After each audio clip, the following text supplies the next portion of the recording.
Hello students, myself Kamlesh Kumar Gupta, Saraswati Vidya Mandir, Barvatsena Betia. This is my fourth video for the chapter 4 of class 7 science, heat. इसके पहले video में हम लोगों ने पढ़ा था कि कंडक्टर और इंसुलेटर्स क्या होते हैं। जैसे एग्जाम्पल से अगर हम लोग समझना चाहें तो मान लीजिए एक रॉड है लोहे का बना हुआ। उस रॉड को एक तरफ से पकड़ के दूसरी तरफ से गर्म करते हैं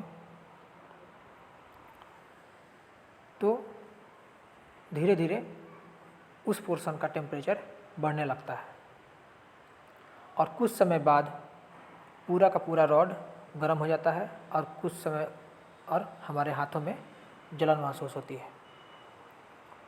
हम उस रॉड को एक तरफ गर्म कर रहे हैं लेकिन वहाँ से हीट एनर्जी ट्रांसफ़र होकर दूसरे पोर्शन में भी पहुँच जा रहा है, जिसके कारण पूरा का पूरा रॉड गर्म हो जाता है। अगर यही एक्सपेरिमेंट हम लोग किसी प्लास्टिक या रबर से बने हुए वस्तु के साथ करते हैं तो इस तरह की घटना नहीं होती है। अगर प्लास्टिक को किसी एक तरफ गर्म करें तो सिर्फ वही पोर्शन, वही एरिया गर्म होगा जहाँ पे उसको हीट मिलता है, लेकिन बाकी जो पोर्शन है वो गर्म नहीं होगा, ठंडा का ठंडा ही रहेगा।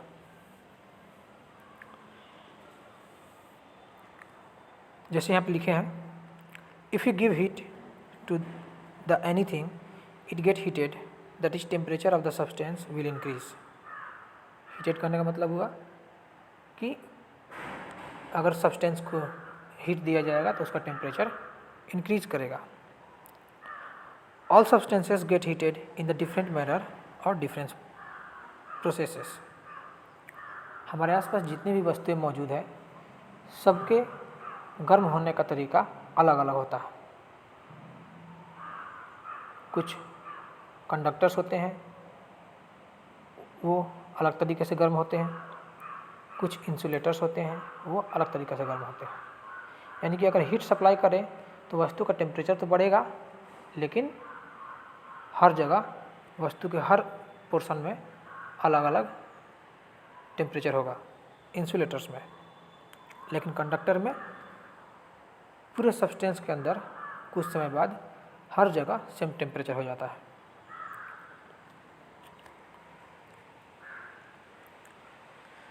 जैसे फिगर 1 में हम देख सकते हैं कि एक आयरन का रॉड है जिसे हम लोग एक तरफ से गर्म कर रहे हैं। वो एरिया हॉट हो जाएगा यानी गर्म हो जाएगा। धीरे धीरे हीट वहाँ से ट्रांसफ़र होते हुए कोल्ड रीजन की तरफ यानी बी पोर्शन की तरफ मूव करना शुरू कर देगा और पूरा का पूरा रॉड ए से लेकर बी तक पूरा गर्म हो जाएगा।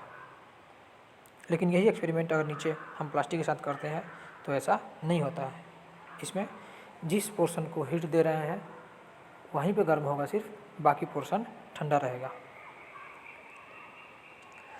तो इसी आधार पर कि कौन सा सब्सटेंस कैसे गर्म होता है हम लोग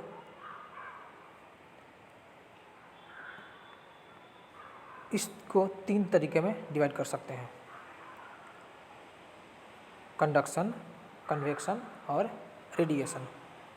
यानी कि हमारे आसपास उपस्थित सभी चीज़ें इन 3 प्रोसेसेस के द्वारा गर्म होती हैं। कोई सब्सटेंस कंडक्शन प्रोसेस के द्वारा गर्म होता है, कोई कन्वेक्शन प्रोसेस के द्वारा और कोई रेडिएशन प्रोसेस के द्वारा।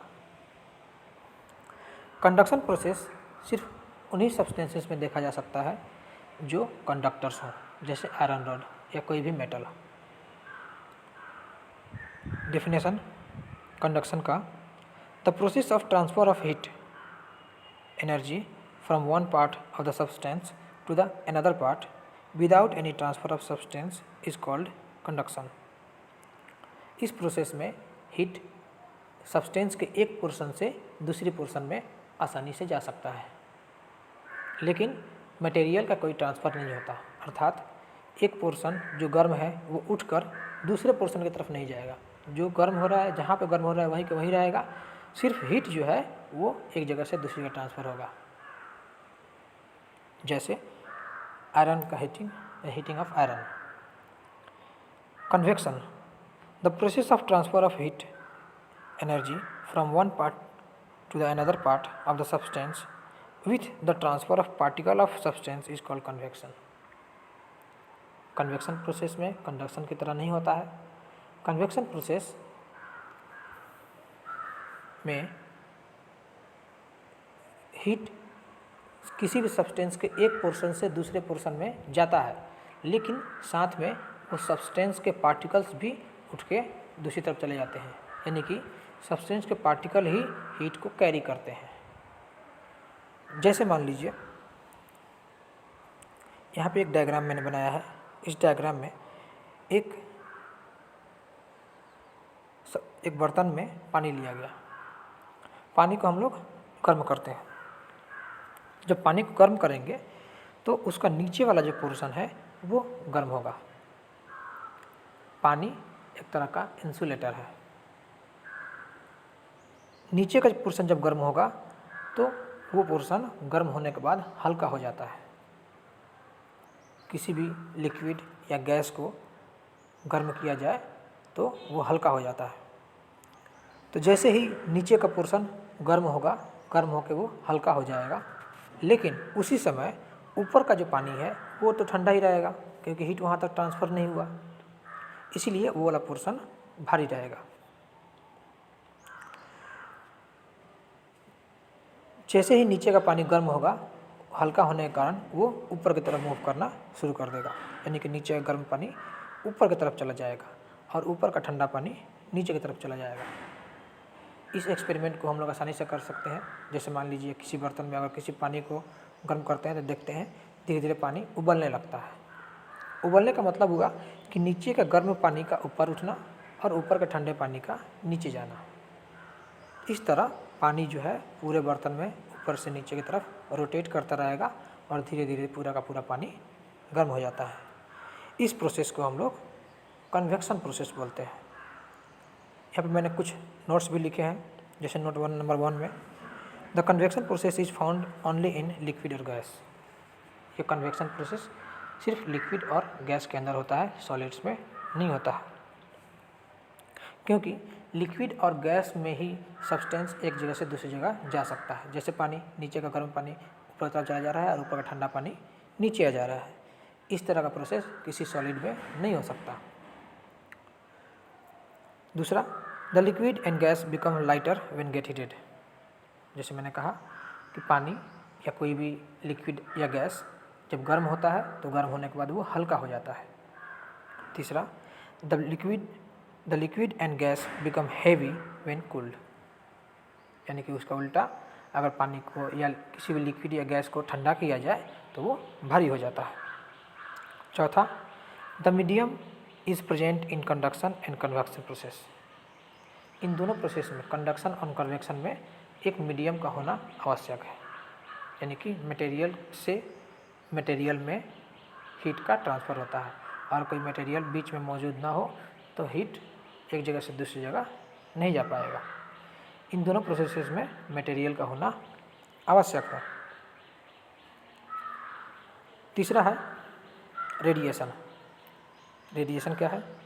The process of transfer of heat energy from the source to the substance without any medium is called radiation. ये एक अलग प्रोसेस है। इसमें कोई भी सब्सटेंस, चाहे लिक्विड हो, गैस हो या सॉलिड हो, वो सब के सब गर्म हो सकते हैं, लेकिन इसमें हीट का जो सोर्स है वो दूर होता है। दूर से ही हीट एनर्जी सोर्स से, यानी जहाँ से हीट प्रोड्यूस हो रहा है वहाँ से सब्सटेंस तक आसानी से पहुँच जाता है। जैसे एग्जांपल में हमें पृथ्वी पर रहते हुए भी सूर्य से रेडिएशन प्रोसेस के द्वारा ऊर्जा प्राप्त होता है, हीट एंड लाइट। सूर्य यहाँ से करोड़ों किलोमीटर दूर है, लेकिन इसके बावजूद वहाँ से हीट और लाइट रेडिएशन प्रोसेस के द्वारा पृथ्वी और अन्य ग्रहों पर आसानी से पहुँच सकता है। तो इस तरह का प्रोसेस जहाँ पे कोई भी सोर्स, हीट का सोर्स दूर स्थित हो और वहीं से हीट एनर्जी किसी दूसरे सब्सटेंस को ट्रांसफ़र करे तो उसको हम लोग रेडिएशन प्रोसेस बोलते हैं। इसमें किसी तरह का मीडियम की ज़रूरत नहीं होती है, कोई मटेरियल ट्रांसफ़र नहीं होता है। जैसे पृथ्वी और सूर्य के बीच में खाली जगह है, कोई वस्तु तो कोई मीडियम स्थित नहीं है जो हीट को वहाँ से सन से पृथ्वी तक ट्रांसफ़र करके ला सके, ऐसा कोई मीडियम नहीं है। वहाँ सन से हीट एनर्जी अपने आप ट्रांसफ़र होकर अर्थ तक पहुँचता है, तो इस प्रोसेस को हम लोग रेडिएशन बोलते हैं। इसे अलग अलग एक्सपेरिमेंट करके मैंने समझाने का प्रयास किया है। जैसे ये जो प्रोसेस है डायग्राम के द्वारा जो मैंने समझाया है फिगर 1 में, ये कंडक्शन प्रोसेस है। इस फिगर में हम लोग देख रहे हैं कि कन्वेक्शन प्रोसेस के द्वारा कोई भी सब्सटेंस गर्म होता है। कन्वेक्शन प्रोसेस सिर्फ लिक्विड और गैस में ही पाया जाता है। और इस फिगर में हम देख सकते हैं कि रेडिएशन प्रोसेस कैसे होता है। रेडिएशन में किसी तरह के मीडियम की ज़रूरत नहीं होती है और हीट एनर्जी सोर्स से, जहाँ से हीट प्रोड्यूस हो रहा है, वहाँ से सब्सटेंस तक आसानी से बिना किसी मीडियम का पहुँच सकता है।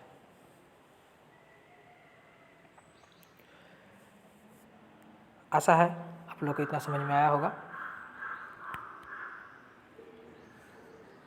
नेक्स्ट है हम लोग का होमवर्क।